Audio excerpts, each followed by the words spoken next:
این جوان 32 ساله بوده. زاده و استقامت کننده ناحیه باباجان غفورов میباشد و این راننده نقلیات تمغه کماز است. همه روز محصولات ضروری را به ساکنان دسترس میکند و با این وسیله مبلغ به دست آورده زندگیش را پیش میبرد. ناظم خوزیف میگوید به نقلیات بارکشانش از نقطه سازشواری شرکت روحی سامان سازشواری میخرد. این است که طریق اتوماتیک به اقدام نوبتی شرکت همراه شده غالبیت را به دست آورده است و از این اظهار خوشنودی میکند. 6 سال 7 سال شده است دیگه. 5 سال می заправка می‌کنیم. نقص فتش نقص بودم заправка می‌کنیم دی. من کماز میگم زیلا میگم. من این ماشین میایده با دین تلفن کردن.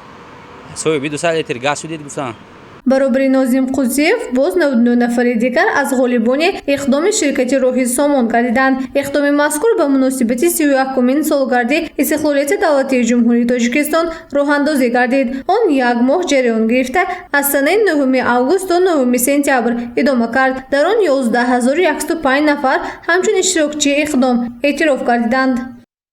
من طول این لحظه ها تقریبا از 11000 زیاد مشتریان با کارت اشتراک کردند میزاجانیم و از آنها 100 نفر صاحب تحفه های گوناگون گشتند. ما از 250 سامانی تا 1500 سامانی نفرانی که آمده با کارت روحی سامان سازشواری خریداری میکردند آنها صاحب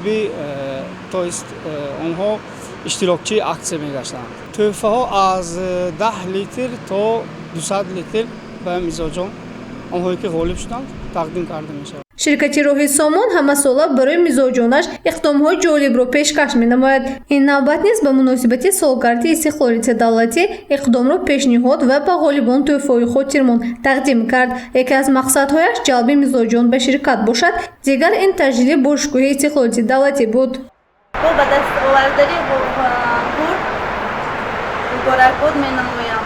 سازشواری خریداری نماید و در اکسی‌های آینده اشتراک نموده برد کنید. شرکت روحی سامان سیستمی موفق و ثمراناک سازشواری را به راه مانده است. آن توسط یک لوح و چکانه نیز به راه مانده می شود. صفت خدمت رسانی شرکت به استانداردهای بین المللی جوابگو بوده بی خطر است.